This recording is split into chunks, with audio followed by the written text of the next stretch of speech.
அணு உலை நமக்கு உயிரோடு வச்ச கொல்லி. 2 ஆண்டுகளா அணு உலைக்கு எதிராக நம்ம போராடணும். நீ பார்த்த தமிழ்நாட்டில் இடிந்த கரையிலையும் கல்பாக்கத்திலையும் இந்த அணு உலைகள் இருக்கு. அதுல இடிந்த கரையில மிகப்பெரிய அணு உலை நிறுவப்பட்டிருக்கு.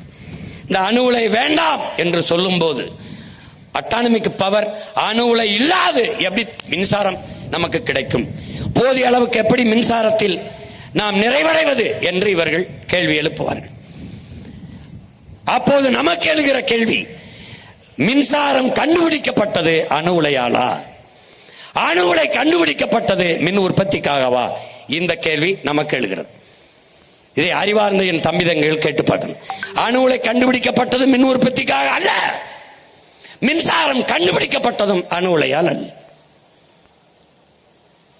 இப்ப அந்த அணு உலை செர்னோபில்ல 1986 வெடிக்குது.